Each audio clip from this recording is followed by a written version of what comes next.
ಕಡಲ ತೀರದ ಸ್ವಚ್ಛತೆಯನ್ನ ಮಾಡುವ ಮೂಲಕ ನಾವು ಮುಂದಿನ ಯುವ ಪೀಳಿಗೆಗೆ ಮಾದರಿಯಾದಂತಹ ಕಾರ್ಯವನ್ನ ಮಾಡುತ್ತಿದ್ದೇವೆ. ನಾವೆಲ್ಲರೂ ಸಹ ದೇವರು ಕೊಟ್ಟಂತಹ ಪ್ರಕೃತಿ ಎಂಬ ಪವಿತ್ರ ಸ್ವತ್ತಿನ ಪಾಲಕರು. ಇದರ ರಕ್ಷಣೆಯ ಹೊಣೆ ನಮ್ಮದು ಎಂದು ಕುಂದಾಪುರದ ಹೆಚ್ಚುವರಿ ಜಿಲ್ಲಾ ಮತ್ತು ಸತ್ರ ನ್ಯಾಯಾಲಯದ ನ್ಯಾಯಾಧೀಶ ಅಬ್ದುಲ್ ರಹೀಂ ಹುಸೇನ್ ಶೇಖ್ ಹೇಳಿದರು. ಅವರು ತಾಲೂಕು ಕಾನೂನು ಸೇವೆಗಳ ಸಮಿತಿ, ಕುಂದಾಪುರ ವಕೀಲರ ಸಂಘ, ಅರಣ್ಯ ಇಲಾಖೆ, ಕುಂದಾಪುರ ವಲಯ, clean Kundapura project, Lions club Kundapura, Amruthadhara, FSL India, Bhandarkars ಕಾಲೇಜಿನ ಎನ್ಸಿಸಿ ಬೆಟಾಲಿಯನ್ ಹಾಗೂ ರೆಡ್ ಕ್ರಾಸ್ ಸಂಯುಕ್ತ ಆಶ್ರಯದಲ್ಲಿ ವಿಶ್ವ ಪರಿಸರ ದಿನಾಚರಣೆ ಅಂಗವಾಗಿ ಕೋಡಿ ಬೀಚ್ನಲ್ಲಿ ಆಯೋಜಿಸಿದ ಸ್ವಚ್ಛತಾ ಕಾರ್ಯಕ್ರಮವನ್ನು ಉದ್ಘಾಟಿಸಿ ಮಾತನಾಡಿದರು.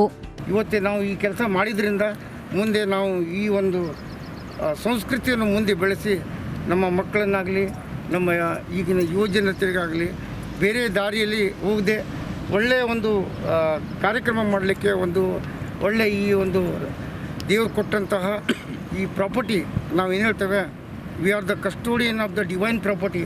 ದೇವರು ನಮಗೆ ಮನುಷ್ಯನಾಗಿ ಹುಟ್ಟಿಸಿದ್ದಾನೆ, ಅದು ನಮ್ಮ ಕರ್ತವ್ಯ ಇದೆ. ಮತ್ತು ಅವನು ಕೊಟ್ಟಂಥ ಇಡೀ ಆಸ್ತಿಯ ಹಕ್ಕು, ಅದನ್ನು ಸಂಭಾಳಿಸ್ಕೊಳ್ಳುವಂಥ ಹಕ್ಕು ನಮ್ಮದಾಗಿದೆ. ಅದನ್ನು ಈ ಒಂದು ಕುಂದಾಪುರದ ಸಂಸ್ಥೆ ಏನಿದೆ ಅವರಿಂದ ಭಾಳ ಖುಷಿ ಆಯಿತು. ಅವರು ಸ್ವಂತ ತಮ್ಮ ಇದರಿಂದ ಯಾವುದೇ ಒಂದು ಯಾರಿಂದನೂ ಏನು ಅಪೇಕ್ಷೆ ಮಾಡದೆ ಅವರು ಈ ಒಂದು ಕಾರ್ಯದಲ್ಲಿ 4 ವರ್ಷದಿಂದ ತೊಡಗಿದ್ದಾರೆ. ಎಲ್ಲ ಅಧಿಕಾರಿಗಳನ್ನು ಎಲ್ಲ ಸಂಸ್ಥೆಗಳನ್ನು ಕೂಡಿಸಿ ಇಲ್ಲಿವರೆಗೆ ತಂದಿದ್ದಾರೆ. ಇನ್ನು ಮುಂದೆ ಅದನ್ನು ತಗೊಂಡೋಗುವಂಥ ಜವಾಬ್ದಾರಿ ನಮ್ಮ ಹೆಗಲ ಮೇಲಿದೆ. ಕುಂದಾಪುರ ತಾಲೂಕು ಕಾನೂನು ಸೇವಾ ಸಮಿತಿ ಅಧ್ಯಕ್ಷ ಹಿರಿಯ ಸಿವಿಲ್ ನ್ಯಾಯಾಧೀಶ ರಾಜಯ್ಯನವರು ಮಾತನಾಡಿ, ಪರಿಸರ ದಿನಾಚರಣೆ ಹಾಗೂ ತಂಬಾಕು ನಿಷೇಧ ಒಂದಕ್ಕೊಂದು ಪೂರಕವಾದಂತಹ ಕಾರ್ಯಕ್ರಮ. ಪರಿಸರಕ್ಕೆ ಆಗುತ್ತಿರುವ ಹಾನಿಯನ್ನ ತಪ್ಪಿಸುವುದು ಇದರ ಮುಖ್ಯ ಉದ್ದೇಶವಾಗಿದೆ.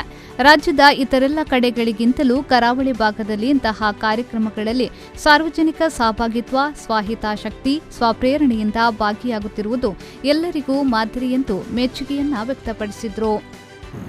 ಈ ಬೀಚ್ ಕ್ಲೀನಪ್ ಎಕ್ಸರ್ಸೈಸ್ ಏನಿದೆಯೋ ಈಗ 4 ವರ್ಷದಿಂದ ನಡೀತಾ ಇದೆ.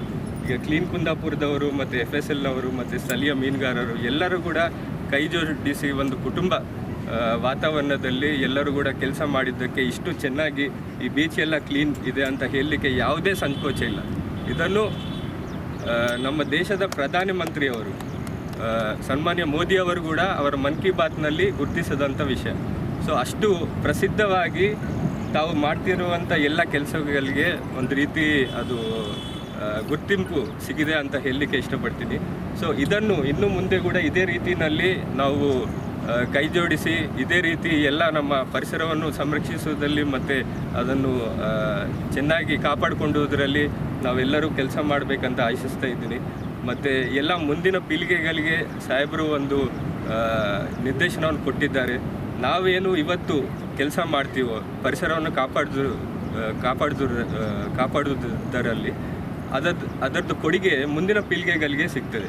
ಪ್ರಧಾನ ಸಿವಿಲ್ ಮತ್ತು ಜೆಎಂಎಫ್ಸಿ ನ್ಯಾಯಾಧೀಶ ದಾನೇಶ್ ಮುಗಳಿ, ಹೆಚ್ಚುವರಿ ಸಿವಿಲ್ ಮತ್ತು ಜೆಎಂಎಫ್ಸಿ ನ್ಯಾಯಾಧೀಶೆ ರೋಹಿಣಿ ಡಿ, ಎರಡನೇ ಹೆಚ್ಚುವರಿ ಸಿವಿಲ್ ಮತ್ತು ಜೆಎಂಎಫ್ಸಿ ನ್ಯಾಯಾಧೀಶೆ ವಿದ್ಯಾ ಎಎಸ್, ಕುಂದಾಪುರ ವಲಯ ಅರಣ್ಯ ಅಧಿಕಾರಿ ಕಿರಣ್ ಬಾಪು, ಕುಂದಾಪುರ ಪುರಸಭೆಯ ಮುಖ್ಯಾಧಿಕಾರಿ ಗೋಪಾಲಕೃಷ್ಣ ಶೆಟ್ಟಿ, ವಕೀಲರ ಸಂಘದ ಸದಸ್ಯರು, ಕ್ಲೀನ್ ಕುಂದಾಪುರದ ಭರತ್ ಬಂಗೇರ ಹಾಗೂ ತಂಡ, ಎಫ್ಎಸ್ಎಲ್ ಇಂಡಿಯಾದ ಸದಸ್ಯರು, ರೆಡ್ ಕ್ರಾಸ್ನ ಶಿವರಾಮ್ ಶೆಟ್ಟಿ, ಲಯನ್ಸ್ ಕ್ಲಬ್ನ ಅಧ್ಯಕ್ಷೆ ಸರಸ್ವತಿ ಪುತ್ರನ್, ಸದಸ್ಯರು, ಕೋಡಿ ಚಕ್ರೇಶ್ವರಿ ದೇಗುಲದ ಗೋಪಾಲ್ ಪೂಜಾರಿ, ಹಿರಿಯರಾದ ಗೋಪಾಲ್ ಬಾಳಿಕ, ಭಾಸ್ಕರ್ ಪೂಜಾರಿ ಮತ್ತಿತರರು ಉಪಸ್ಥಿತರಿದ್ದರು. ಕುಂದಾಪುರದ ವಕೀಲರ ಸಂಘದ ಅಧ್ಯಕ್ಷ ಬನ್ನಾಡಿ ಸೋಮನಾಥ್ ಹೆಗಡೆ ಪ್ರಸ್ತಾವಿಸಿ ಸ್ವಾಗತಿಸಿದ್ರು. ಕ್ಲೀನ್ ಕುಂದಾಪುರದ ಗಣೇಶ್ ಪುತ್ರನ್ ಕಾರ್ಯಕ್ರಮವನ್ನು ನಿರೂಪಿಸಿದ್ರು. ಶ್ರೀಕಾಂತ್ ಹೆಮ್ಮಾಡಿ, ವಿ4 ನ್ಯೂಸ್, ಕುಂದಾಪುರ.